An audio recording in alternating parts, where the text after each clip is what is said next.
Hey, hasn't it been fun to see the feral leftist meltdown over Elon Musk's decision to buy Twitter for $61 billion Australian? The social media platform, as you know, is a toxic sewer where the left bullies and shuts down anyone they disagree with. Musk, in a tweet, says he'll restore free speech, saying it's the bedrock of a functioning democracy, and Twitter is the digital town square where matters vital to the future of humanity are debated. And crucially, he says he'll do this by authenticating all humans. That means making sure people are on Twitter under their real names. That could be a refreshing change, couldn't it? Let's get a business and social perspective on this. Joining me now is Kosha Garda, founder of Recastled, a corporate strategy advisory firm. Good to talk to you again, Kosha. First up, on the business side of this, Elon Musk obviously knows how to make money. Does he think he'll actually add value to this platform, make money on his massive investment?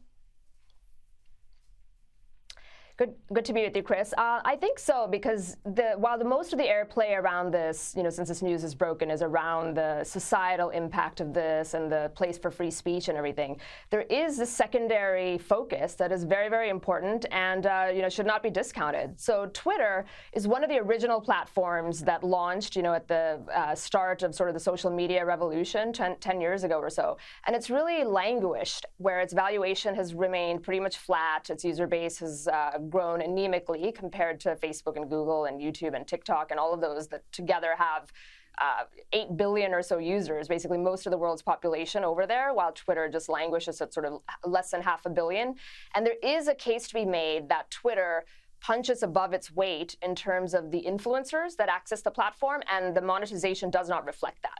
So there is something there where Elon Musk or whoever with the right leadership would be able to scale them a little bit better and also monetize the product better by exploring things like making it a freemium model where there's a little bit more of a reliance on consumer revenue, less reliance on advertising revenue, making the algorithm more tenable to influencers so that they actually engage with the platform more. I think there is unlocked value there, and if anybody can unlock it is Musk.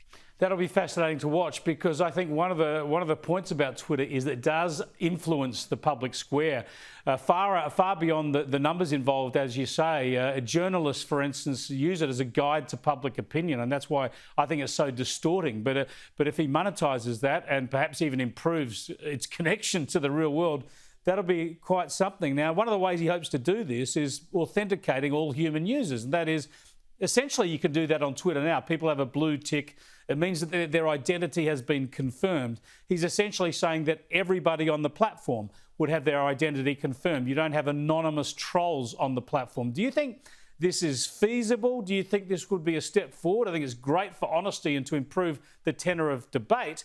But will people say that this is excluding people because they might be constrained by that?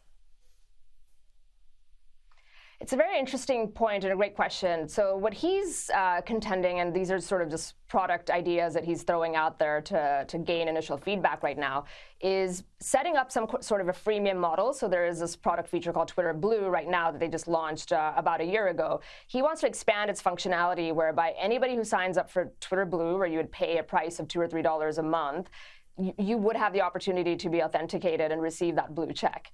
So not surprisingly, that is going to get a little bit of uproar, because right now the blue check is sort of viewed as kind of an elite thing that they, behind closed doors, decide who and who shouldn't be authenticated based on what they determine to be an influential voice. And this is basically democratizing that and saying, if you're paying $2 a month and you give us the correct identification so that we can verify you, you will be authenticated. So that's one step where he's trying to sort of open it and make it less of an elitist and kind of more of an open platform. The other thing, too, that he's talked about is making the algorithm open source, because Twitter's trust has taken a hit in recent times as they've shifted, away from the public square and more into moderation. And if the source code with how they decide what to suppress and what to amplify is open, then that would go a long way towards restoring trust as well. Fascinating stuff. Thanks for joining us, Kosha. Thanks, Chris.